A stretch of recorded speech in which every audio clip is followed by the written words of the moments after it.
Tema malam ini diambil dari Lukas 1 ayat 37, sebab bagi Allah tidak ada yang mustahil. Saudara, ini adalah pernyataan daripada malaikat Gabriel, di mana Allah mengutus Gabriel untuk bertemu dengan Maria di Nazaret, kota kecil di sebelah utaranya Israel.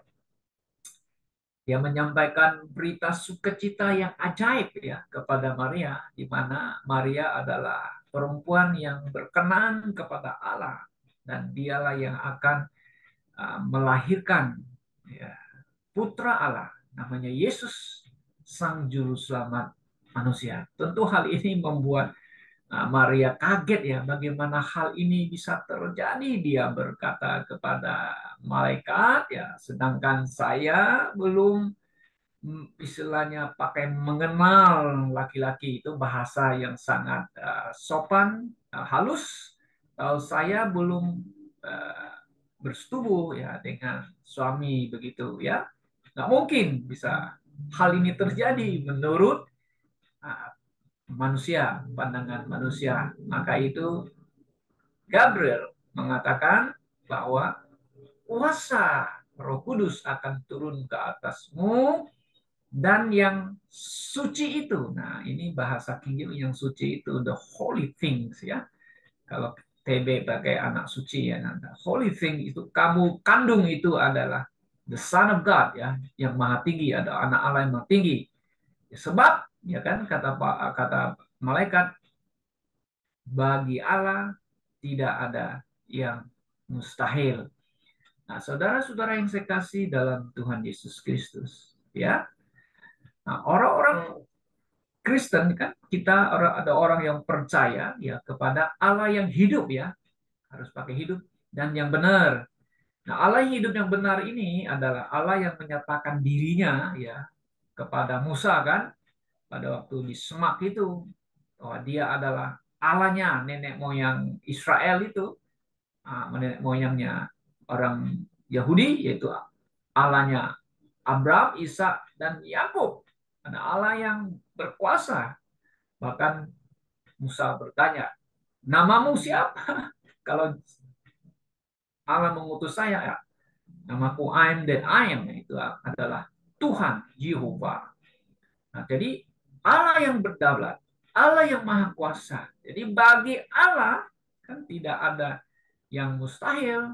Nah, maka itu Allah mengutus Musa, memberikan dia kuasa yang luar biasa ya untuk melakukan perkara-perkara yang ajaib, atau kita tulah-tulah yang terjadi di Mesir, saudara-saudara. Nah, ini membuktikan Allah yang dipercaya oleh orang Yahudi, oleh Maria, ada Allah yang maha kuasa, Allah yang bisa melakukan segala perkara. Ya, tidak ada yang mustahil bagi Allah. Nah, yang menjadi masalah adalah kita. Apakah kita percaya kepada Allah yang berdaulat, Allah yang bisa melakukan segala perkara, hal-hal yang impossible bagi kita tidak mungkin, tapi bagi Allah itu mungkin. Ya, saudara, di kalangan orang Kristen sendiri ya, kita harus mengakui ya, para sarjana, bahkan mereka yang sekolah katanya teologi, yang belajar ya, punya punya apa nama ilmu lah kita mengatakan. Tapi di kalangan orang Kristen masih ada mereka tidak percaya hal-hal yang ajaib yang terjadi, yang dicatat, yang ditulis di dalam Alkitab. Nah, itu adalah orang-orang Kristen liberal, sarjana-sarjana liberal. Nah, ada satu sarjana yang terkenal ya, dia oke, biasa bahasa, bukan bisa berbahasa, dia tahu Hebrew and Greek. Nah, seorang sarjana profesor yang sangat terkenal, masih hidup sekarang, namanya Bar Eman. Nah, Bar Eman dulu orang Kristen Baptis ya, dia bilang dia sudah lahir baru katanya dulu, katanya ya.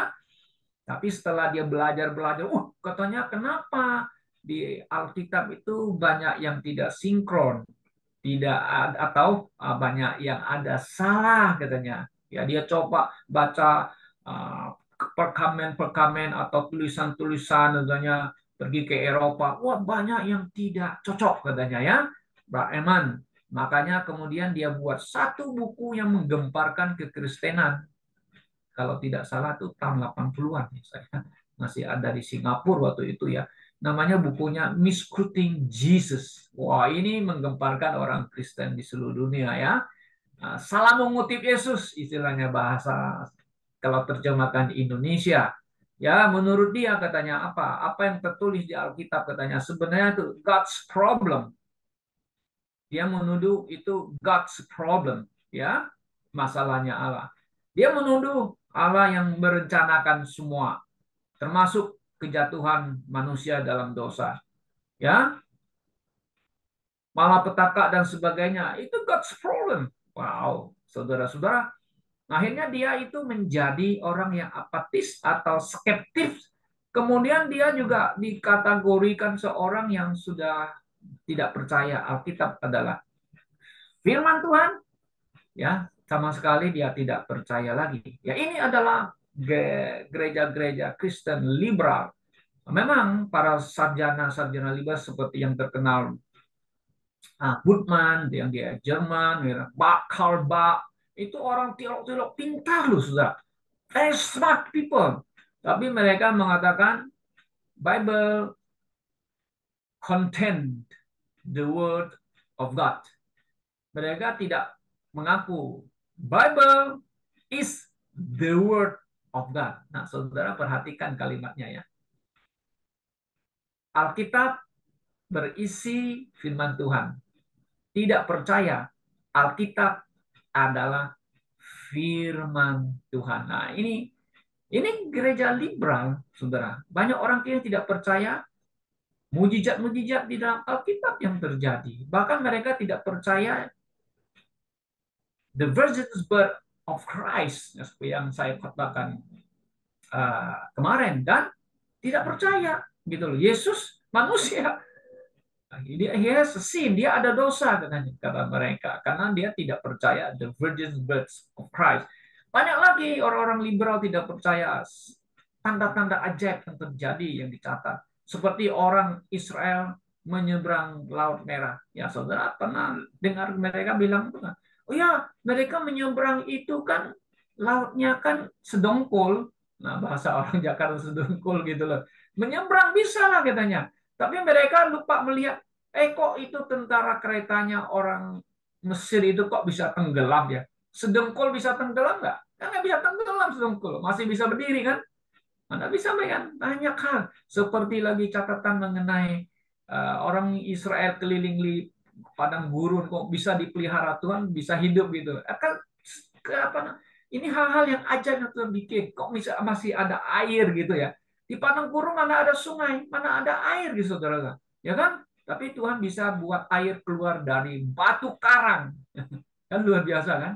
Bisa minum mereka. Iya, tanda ajaib. Kemudian mereka juga nggak percaya itu Yunus ditelan ikan besar. Ikan besar itu sebanyak kalau King James kata the whale, paus kita mengatakan. Oh, itu ikan besar bisa telan lu. Iya. Yunus ditelan mati nggak? Udah pasti kan, mati kan. Tapi bisa hidup lagi. Tanda ajaib. Yes, kita mengatakan. Ajaib. Setelah dimuntah oleh ikan ke pantai kan, Yunus dibangkitkan lagi istilahnya. Hidup. Nggak percaya, itu hanya dongeng-dongeng aja katanya. Ini sudah diajar di sekolah seminary Christians ya di Indonesia, mengatakan semua itu dongeng, tapi diceritakan turun-menurun akhirnya menjadi yang benar. Itu sudah tidak percaya lagi yang tanda-tanda mujizat. Tapi kita sebagai orang Bible believers ya, kita pertama harus percaya dulu. The Bible is the word of God. Firman Tuhan tidak bersana. Apa yang dicatat semua itu adalah fakta-fakta yang terjadi zaman dulu, maka ditulis ya di dalam kitab menjadi the Holy Bible yang Tuhan inspire kan ya, wahyukan melalui orang-orang kudus. Ya, kalau misalnya Alkitab masih ada salah, berarti kita percaya Allah yang bisa salah, bukan Allah yang hidup, bukan Allah yang berdaulat, bukan Allah yang maha kuasa lagi, saudara-saudara. Ya kan? Nah, karena kita percaya Alkitab, maka kita percaya Alkitab firman-Nya yang tidak ada salah dan tidak ada keliru, inerrancy and inference, inherent ya, tidak ada salah. Nah, puji Tuhan, kita percaya kepada Allah yang maha kuasa. Bagi Dia tidak ada yang mustahil. Bagi saya mustahil. Ini adalah saya punya problem. Apakah saya percaya nggak omongan Tuhan? Percaya nggak apa yang diomongkan oleh malaikat? Maka Maria berkata, biarlah semua itu terjadi karena aku adalah hambanya Elohim, Allah. Biarlah semua apa yang dikatakan terjadi. Oh ya, dia percaya. Seharusnya orang Kristen juga percaya apa yang ditulis dalam Alkitab adalah uh, kebenaran dan juga keajaiban yang telah terjadi. Nah, saudara-saudara yang saya kasih dalam Tuhan Yesus Kristus, bahwa apa yang disampaikan malaikat kepada Maria, nah itu yang kita bisa imani, yang kita percaya. Nah, apa yang terjadi dengan Maria memang itu impossible bagi manusia, tapi itu bisa terjadi karena kuasa Roh Kudus turun ke atas Maria. Nah, kita akan belajar pada malam hari melihat catatan Alkitab bahwa di dalam Perjanjian Lama kita temukan ada 7 perempuan tipe seperti Maria. 7 ya perempuan ya tipe seperti Maria mengandung dengan ajaib, saudara ya. Nah, ini menurut nalar manusia itu sudah impossible punya ya. Tapi bagi Allah itu possible karena Dia yang berdaulat, karena Dia yang maha kuasa. Yang pertama, siapa dia? Dia adalah Sarah, istrinya Abraham. Saudara, Sarah berumur 90 tahun. Itu bayangkan, ya bisa nggak kita hidup sampai 90 tahun? Ya, saya tidak tahu ya. Atau ada nggak yang perempuan, ya, apa kita yang wanita perempuan bisa hidup nggak sampai 90 tahun? Ya, saya punya ada engkong cek umurnya meninggal dia 92 tahun. II saya meninggal terakhir katanya 90 tahun. II saya. Kalau sekarang mama saya umurnya 86. Masih masih panjang umur 86 ya gitu ya. Nah, ini Sarah ini 90 tahun dia bilang nggak mungkin bisa lahir lagi. Dia ketawa. Malaikat kasih tahu tahun depan kamu akan punya anak. Nggak mungkin lah gitu ya. Dia ketawa, senyum-senyum ketawa. Akhirnya betul tahun depan 90 tahun dia mengandung Ishak pada umur yang sudah lanjut dan umurnya Abraham 100 tahun. Anda bayangkan itu hal yang jaib Tuhan lakukan kepada Bapak Abraham, bahwa janji Tuhan itu pasti dan nyata ya akan terjadi kepada setiap orang yang percaya kepada Allah yang hidup dan benar. Saudara bisa baca itu di Kejadian 17 ayat 17. Kemudian yang kedua, Ribka. Nah, siapa Ribka? Ribka ini istrinya Isa. Mandul, saudara-saudara ya. Mandul nggak punya anak. Ya, berdoa, berdoa, berdoa lama. Sudah masa tuanya. Sudah istilahnya impossible lagi punya anak. Tapi terjadi. Dia mengandung anak kembar. Ya, ya Esau dan Yakub. Ya, sudah masih ingat kejadiannya. Nah, ini jadi bapak sama anak itu peristiwanya sama, istrinya mandul tapi masa tuanya punya anak. Nah, itu tanda keajaiban yang Tuhan lakukan dalam hidup mereka. Saudara bisa baca Kejadian 25 ya ayat 19-22. Kemudian ada lagi yang ketiga dicatat di Alkitab, Rahel mandul. Siapa Rahel? Istri Yakub. Nah, dia cinta setengah mati Rahel itu kan anaknya Laban ya. Oh, wah dia kerja keras supaya mendapat Rahel. Totonya dikasih Lea. Wah dia marah sekali sama mertuanya. Kenapa kamu kasih aku Lea? Bukan kasih Rahel. Nah, dia kerja lagi tuh jangan supaya dapat Rahel. Tapi Rahel mandul. Wah, saudara. Wah, dia agak kesal sama Yakub ya. Kenapa saya nggak punya anak, nggak bisa punya anak ya? Ayo, kamu ambil itu pembantuku supaya dia bisa kasih aku anak. Nah, tidak lama kemudian, akhirnya Tuhan mendengar permintaan Rahel ya. Dia melahirkan anak laki-laki. Kemudian saudara bisa baca di Kejadian pasal 29 ayat 31. Nah, kemudian ada lagi dicatat dia dalam Alkitab, istri Manoah. Siapa istri Manoah? Mandul dia ya. Ini malaikat datang kepada dia ya, kepada Manoah itu. Istrimu akan mengandung, adalah sudah tua, enak ya, lahir. Nah, kasih namanya siapa? Simpson. Nah, sudah Simpson, siapa Simpson? Wah, Simpson adalah manusia yang pernah hidup, yang berpunya apa, the power ya, seperti apa nama, kalau kita lihat di kartun yang di Amerika itu He-Man ya, apa kayak Superman, tapi dia bukan Superman, bukan He-Man, tapi dia memang manusia yang punya tenaga yang powerful. Nah, itu adalah Simpson untuk mengalahkan musuh-musuh Israel itu, orang Palestina ya. Nah, ini Simpson terkenal, saudara lihat ceritanya kan, dia jatuh dalam dosa karena cewek kan, begitu kan, tapi terakhir dia buta dan dia tumbangkan atau robohkan gedung pesta ya, dengan tangannya ya. Itu udah Simpson. Kemudian ada lagi perempuan yang mandul, yaitu namanya Hana.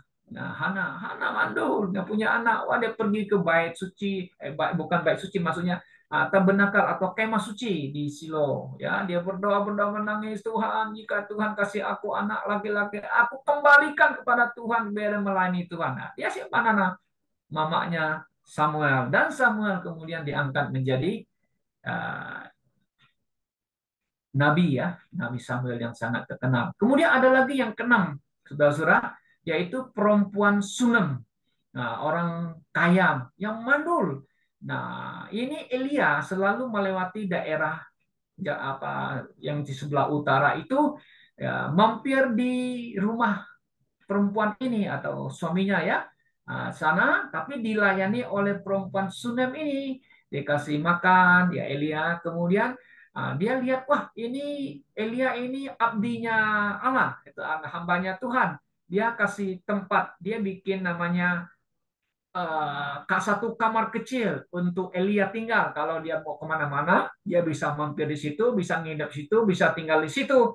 Wah, ini baik sekali. Ini perempuan Sunem namanya. Perempuan Sunem ini memperhatikan hamba Tuhan ya, memperhatikan nabi, nabi Allah. Nah, satu hari Elia tanya kepada pembantunya, ini uh, perempuan Sunem kayak ini, dia ada masalah apa? Oh, dia nggak punya anak.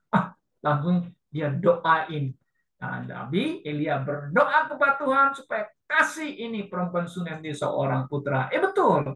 Tahun depan dia mengandung dan dia punya seorang anak laki-laki. Nah, saudara bisa baca di 2 Raja-Raja pasal 4. Nah, kemudian saudara yang ketujuh adalah Elizabeth.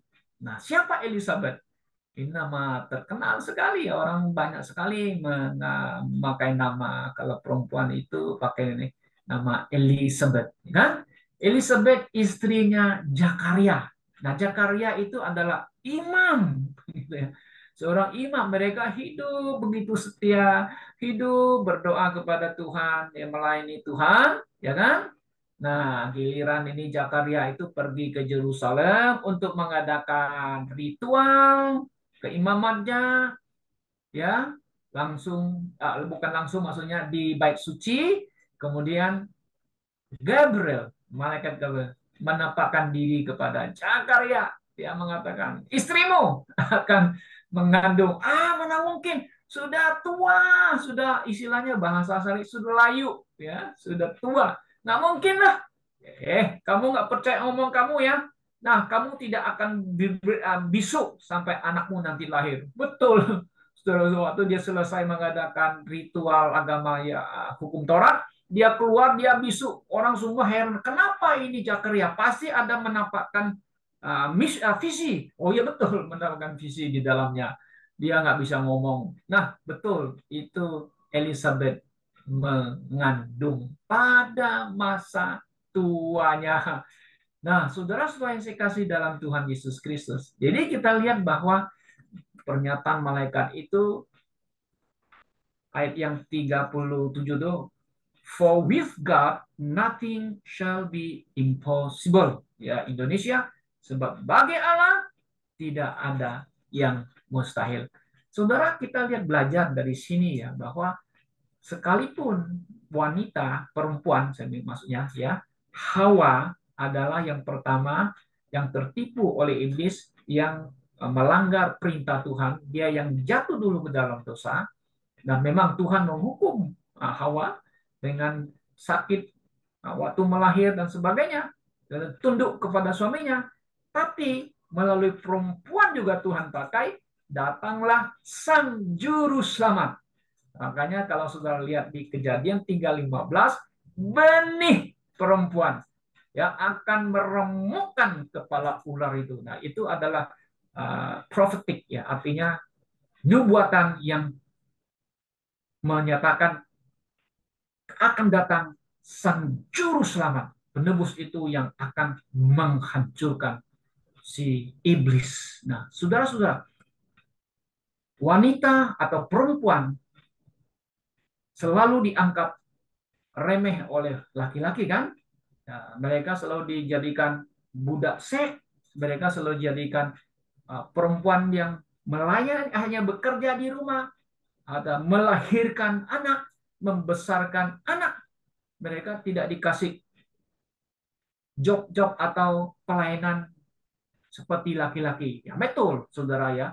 Kalau kita lihat di dalam perjanjian lama, dalam tata ibadah di bait suci, di kemah suci, dimanapun, memang wanita tidak diangkat menjadi imam, tidak angkat menjadi pelayan di bait suci. Semuanya kebanyakan suku Lewi adalah laki-laki. Tapi ada nabi, nabiah kita mengatakan perempuan. Ada Deborah, ya Tuhan pakai, ya Tuhan pakai. Tapi tidak menjadi imam, sudah beda, ya. Nah, saudara, tapi kita lihat Tuhan pakai semua wanita yang beriman, semua wanita yang percaya ya kepada Tuhan. Tuhan pakai mereka ya, sehingga datanglah sang juru selamat yang dilahirkan oleh perempuan. Nah, itu yang pertama yang kita pelajari, bahwa kita tidak boleh meremehkan para perempuan, saudara-saudara. Memang perempuan harus tunduk kepada suami, ya harus tunduk kepada perintah firman Tuhan, ya dia tidak boleh mengambil ke apa nama itu, tidak boleh mengambil bukan kekuasaan ya jabatan daripada yang dimiliki oleh laki-laki di dalam gerejawi, atau di dalam gereja, atau di dalam jabatan rohani di gereja. Ya, mereka tidak boleh ambil, seperti contohnya mereka tidak boleh menjadi gembala sidang seperti yang Paulus katakan. Ya nggak boleh. Ya aku tidak mengizinkan ya, di 1 Timotius pasal 2 ayat 11 ya kan. Dan juga Paulus juga mengatakan ya tidak boleh jadi gembala di gereja. Kenapa? Karena ada syaratnya, ya, bahwa ya yang jadi gembala itu adalah yang punya istri satu, bukan suami satu. Ah, ini kan kebalikan sekarang ya, bahwa mereka sudah tidak mentaati perintah lagi. Tapi kita harus menyadari Tuhan bisa pakai perempuan sebagai alatnya untuk melaksanakan rencana Allah. Ya, kita juga tidak boleh meremehkan mereka. Biarlah mereka mendapatkan posisi mereka dalam pelayanan Tuhan. Mereka boleh melayani Tuhan, boleh. Kalau kita lihat dalam pelayanan Tuhan pada waktu Yesus ada di bumi, ya banyak perempuan-perempuan melayani Tuhan Yesus ya. Mereka adalah Marta, Maria, Maria Magdalena dan lain-lain. Oh, mereka dengan penuh semangat sukacita ya melayani Yesus dan melayani pada murid. Memang Yesus tidak memilih wanita perempuan untuk menjadi rasulnya kan? Tidak. Tapi mereka punya posisi ya dalam pelayanan yang paling mulia bagi mereka untuk Tuhan. Nah, saudara-saudara yang saya kasih dalam Tuhan Yesus Kristus, di zaman anugerah gereja ini, wanita ada melayani Tuhan? Ada. Mereka boleh melayani di gereja? Boleh. Mereka boleh melayani anak-anak, mereka boleh melayani ibu-ibu, mereka boleh jadi penginjil, ya menginjil, bisa saja. Tapi satu hal yang tidak boleh mereka mengambil adalah tidak boleh menjadi gembala gereja lokal. Nah, itu yang Paulus ajarkan ya. Ya, mereka boleh melayani di bidang lain, tapi tidak boleh menjadi gembala gereja. Nah, kiranya Tuhan menolong kita, mengingatkan kita kembali supaya kita tidak boleh meremehkan mereka. Mereka juga bisa dipakai oleh Tuhan, bila mereka boleh mendapatkan posisi dalam posisi mereka di dalam pelayanan Tuhan, untuk kemuliaan Tuhan. Jadi, saudara-saudara, malam hari ini, mari kita bersama-sama harus percaya bahwa bagi Allah tidak ada yang mustahil. Tuhan bisa bekerja di tengah-tengah orang, di tengah-tengah kita, bahkan Tuhan bisa bekerja di antara perempuan-perempuan ya. Bahkan di Alkitab kan banyak perempuan-perempuan banyak yang beriman daripada laki-laki ya. Kenapa? Mereka begitu setia melayani dan beriman kepada Tuhan Yesus Kristus. Biarlah malam ini firman Tuhan menolong kita, mengingatkan kita supaya kita percaya bahwa bagi Allah tidak ada yang mustahil. Apakah saudara percaya? Kiranya Tuhan memberkati kita.